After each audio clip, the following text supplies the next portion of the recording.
नमस्कार, स्वागत है आप सभी का। मैं हूं आपके साथ रोहित। आप देख रहे हैं एनएमएफ न्यूज। बात होगी आज हिंदुत्व को लेकर, क्योंकि राजस्थान में गहलोत सरकार ने बीजेपी के हिंदुत्व वाले एजेंडे के खिलाफ अब एक नई रणनीति तैयार की है। दरअसल राजस्थान में विधानसभा चुनाव हैं और 2024 लोकसभा चुनाव भी हैं। ऐसे में बीजेपी तो अपने हिंदुत्व वाली पिच पर ही खेलने के लिए तैयार है और उसी का काट निकालने की कोशिश में है कांग्रेस। और राजस्थान में कांग्रेस ने बड़ा प्लान तैयार किया है। इसी पर चर्चा करेंगे, बताएंगे कि क्या है कुछ प्लान और किस तरीके से 50,000 युवाओं को भर्ती करके बीजेपी के प्लान को अब काटने का प्रयास कांग्रेस की तरफ से किया जा रहा है। स्वागत है नावेद जी आपका बहुत बहुत। और बात वही है कि कांग्रेस ने जिस तरीके से प्लान तैयार किया, 50,000 युवकों को 4500 पर मंथ सैलरी पर वो रखेंगे और डोर टू डोर कैंपेन चलेगा। महात्मा गांधी की विचारों को लोगों तक पहुंचाया जाएगा। गहलोत साहब ये कह रहे हैं कि बीजेपी के हिंदुत्व के एजेंडे की यही एक काट है। किस तरीके से देख रहे हैं आप राजस्थान चुनाव और फिर 2024? देखिए रोहित, जो अशोक गहलोत हैं वो रणनीतिकार बड़े अच्छे हैं। मत भूलिए कि मल्लिकार्जुन खड़गे से पहले अगर पार्टी आला कमान की किसी पर नजर थी तो अशोक गहलोत पर थी। वो उन्हें पार्टी अध्यक्ष बनाना चाहते थे। ये अलग बात है कि उन्होंने पार्टी अध्यक्ष बनने से ज्यादा तरजीह राजस्थान का मुख्यमंत्री बनने को दी और वो इनकार कर गए, किनारा कर गए और पार्टी अध्यक्ष नहीं बने। अशोक गहलोत रणनीतिकार बहुत अच्छे हैं, लेकिन जो ये योजना है, इस योजना को लेकर यकीन मानिए सवाल खड़े होंगे, बड़े सवाल खड़े होंगे और यहाँ तक कि हो सकता है कि मामला कोर्ट तक भी पहुंच जाए। सीधे सीधे उन्होंने जब इसकी ऐलान किया, घोषणा की, तो कहा कि हम बीजेपी के हिंदुत्व को राज्य में लागू नहीं होने देंगे और इसके लिए हमने गांधी प्रेरक की नियुक्ति करनी है। 50,000 युवक होंगे जो हर पंचायत में जाएंगे और जाके गांधी के जो विचार हैं उनको सामने रखेंगे। इनके ऊपर इस पूरे मसले पर अगर आप देखें तो आप कुछ युवा जिनको आप पैसा दे रहे हैं और उनको आप किसी पार्टी के खिलाफ बोलने के लिए कह रहे हैं या अपनी पार्टी के पक्ष में बोलने के लिए कह रहे हैं। बेसिकली आप अपने कार्यकर्ताओं को सैलरी देंगे, ये आरोप लगेंगे इनके ऊपर। बीजेपी इस मसले को उठाएगी जरूर और ये कहेगी कि ये अपने कार्यकर्ताओं को इस तरीके से सैलरी बांट रहे हैं, हर महीने 4,500 रुपए की सैलरी देंगे। खर्चा कितना होगा ये देखिए। अगर 4,500 रुपए या हर महीने और 4,500 जब देंगे तो साथ में ये सोचना होगा कर्ज पहले से ही है राज्य पे। लाख रुपए हर महीने का खर्च है। कर्ज पहले से ही है राज्य में, एक बड़ा कर्ज है। 4,500 देंगे तो ये देखना भी होगा। बिल्कुल देखना होगा। और एक महीने का 22.5 लाख जो माफ कीजिएगा 22 करोड़ 50 लाख रुपए का कर्ज आना है, मतलब खर्चा आना है, तो 12 महीने में वो खर्चा कितना बढ़ जाएगा उसका अंदाजा लगा लीजिए। मतलब ये योजना जो है, इस योजना में आप एक नैरेटिव सेट करने की कोशिश कर रहे हैं। आप बीजेपी के हिंदुत्व एजेंडे को बुरा बताएंगे या जो हो रहा है उसको बुरा बताएंगे। जो लोग हैं, जिन लोगों को आप बताइए सैलरी दे रहे हैं, उनको आप अगर कहेंगे रोहित के आप जाइए और आप जाके जो है गांधी की बात कीजिए, गांधी की बात कम, वो कांग्रेस की अशोक गहलोत की बात ज्यादा करेंगे। उनको पैसा मिल रहा है, बेरोजगार थे और बीजेपी के खिलाफ बोलेंगे, तो आरोप तो इसके ऊपर लगने और बड़े लगने। और ये मत भूलिए कि राजस्थान के अंदर पिछले कुछ दिनों में हिंदू मुस्लिम को लेकर कई ऐसे कांड हुए, उसी पे आ रहा था। जैसे पूरे देश में उसको लेकर बवाल मचा हुआ है। आप इसकी बानगी अगर देखें तो आप देख सकते हैं, पहले गो हत्या में गो मामले में हत्या हुई, जो गो चालक थे। उसके बाद एक शख्स था जिसको जिंदा जला दिया गया। उसके बाद गला काटने वाला जो दर्जी का मामला आया था, नुपुर शर्मा के पक्ष में जो वोट किया था, वो भी इसी राज्य से आता है। तो राज्य के अंदर हिंदू मुस्लिम को हो रहा है, बड़े लेवल पर हो रहा है और दोनों पक्षों से हो रहा है। आप ये नहीं कह सकते कि एक पक्ष है जो हिंदुत्व की बात कर रहा है, मुस्लिम पक्ष भी उसी तरीके से खेल रहा है। और कुल मिलाकर इसके ऊपर अशोक गहलोत ने वक्त रहते काबू पाया है। ये तारीफ भी करनी चाहिए हमें अशोक गहलोत की, कि इस मामले को ज्यादा बढ़ने नहीं दिया, भड़कने नहीं दिया और हर बार हमने संभाला है। लेकिन हमें वो तस्वीर नहीं भूलनी चाहिए जब उदयपुर की जो कोर्ट थी उसके ऊपर तिरंगे के बजाय भगवा लहरा दिया गया, कई जगहों पर जो है हरे झंडे लहरा दिए गए। तो इस तरह का माहौल वहां पर राजस्थान चल रहा है। उसे रोकने के लिए अगर ये वाकई उनकी दिल से पहल है और अच्छी पहल है तो बिल्कुल। लेकिन नावेद जी, पहल बहुत अच्छी है, ठीक है, चलिए पहल अच्छी है, लेकिन हिंदुत्व के एजेंडे की काट, ठीक है, वो 50,000 गांधी प्रेरक तैयार कर रहे हैं युवाओं को, लेकिन हिंदुत्व के एजेंडे की काट के लिए गांधी का नाम लेकर फिर गांधी प्रेरक बनाना, चलिए गांधी के विचारों को आप पहुंचाइए लोगों तक, ठीक है, लेकिन हिंदुत्व और फिर सामने गांधी कारगर साबित हो जाएगा क्या? सबसे बड़ा सवाल तो मेरा ये है रोहित, कारगर साबित होगा नहीं होगा, इसको लेकर सवाल खड़े होंगे, वो सब बात की बात है। क्या गांधी इतना छोटा इशू है कि इसके ऊपर एक आप भर्ती कर लें 12वीं पास के कोई शख्स को, पहले गांधी को पढ़ना पड़ेगा। मैं वही कह रहा था। 12वीं पास कोई शख्स नहीं कर सकता, अनपढ़ आदमी भी कर सकता अगर वो गांधी को पढ़े। आप ये बताइए, आपने भर्ती कर ली, इन लोगों को गांधी के बारे में कुछ नहीं पता है। गांधी कोई छोटा विषय नहीं है, गांधी वो है जो एक पूरा अपने आप में अध्याय है, जिसको भारत नहीं, भारत के बाहर तक पढ़ा जाता है। आप 50,000 लोगों को लेके आ रहे हैं सिर्फ इलेक्शन के पहले, कुछ पैसे के तौर पर भर्ती प्रक्रिया आपने निकाल दी है, गांधी के नाम पर आप उनको बेचने की कोशिश कर रहे हैं, लेकिन वो गांधी के बारे में कितना जानते हैं?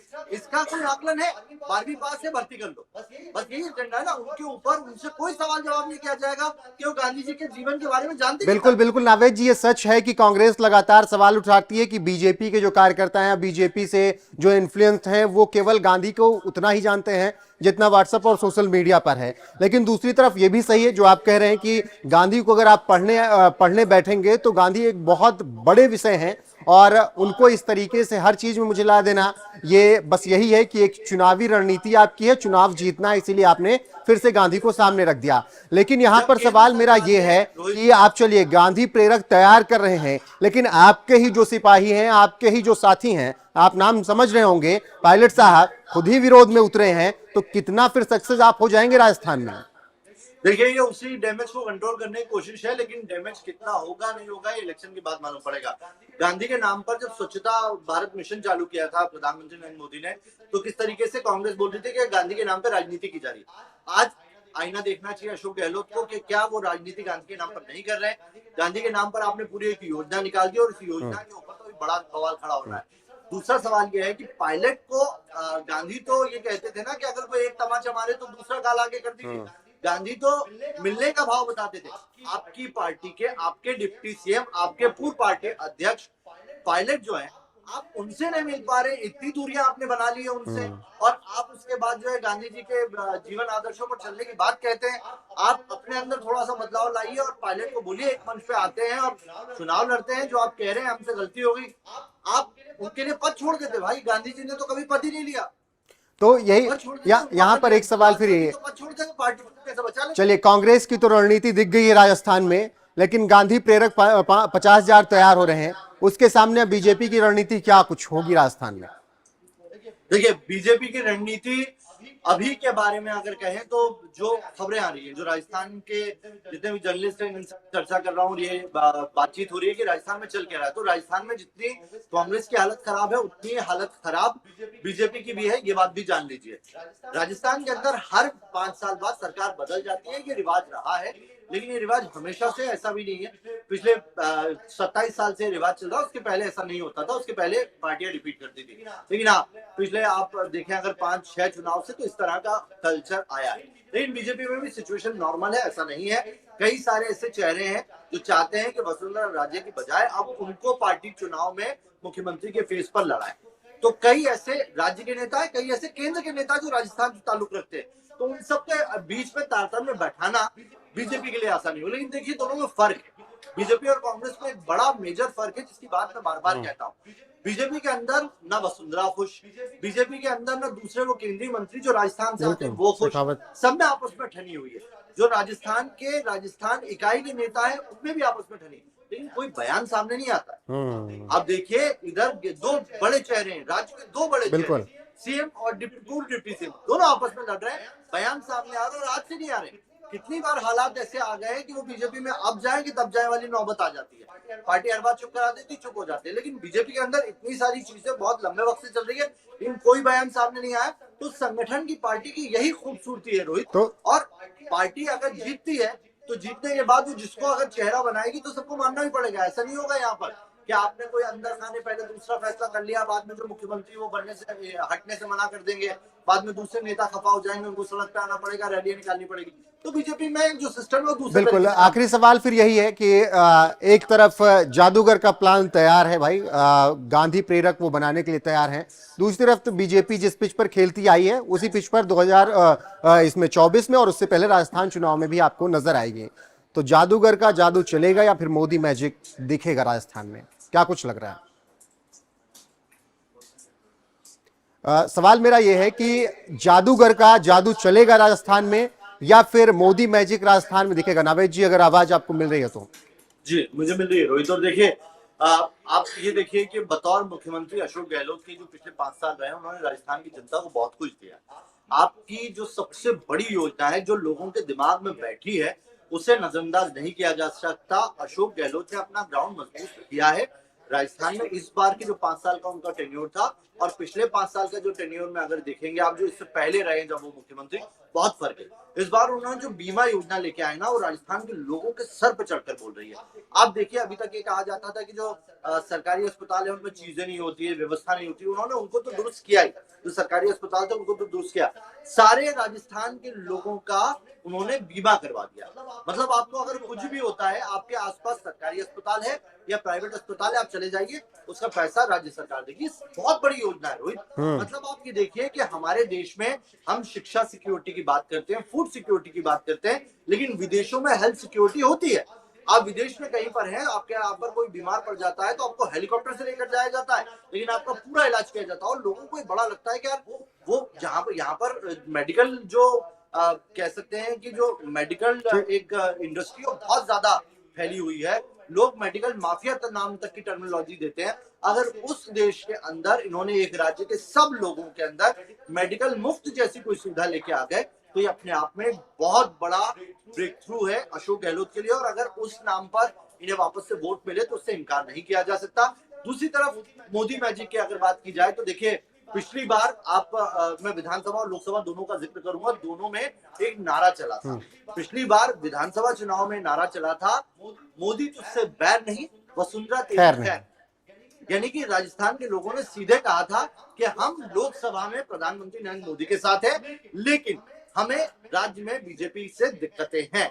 वो नारा अभी तक सामने आया नहीं है, ये बात बिल्कुल पता है। लेकिन ये भी कहा जाता है कि इस तरह के जो नारे सामने आए थे, इसमें बीजेपी के भी जो अंदर खाने अंदर कला जो थी, उसका बड़ा असर देखने को मिला था। और बीजेपी को सबसे पहले जो चेहरा है ना, उसके ऊपर काम करने की जरूरत है। कौन होगा नेता? ये कहा जा रहा है कि कुछ ऐसा नेता है जो राजस्थान से ताल्लुक रखता है, उसे सीएम बना के भेजने की कोशिश की जा रही है, लेकिन उससे पहले मोदी के चेहरे पे चुनाव लड़ा जाएगा। लेकिन क्या पार्टी आलाकमान इसके लिए राजी होगा?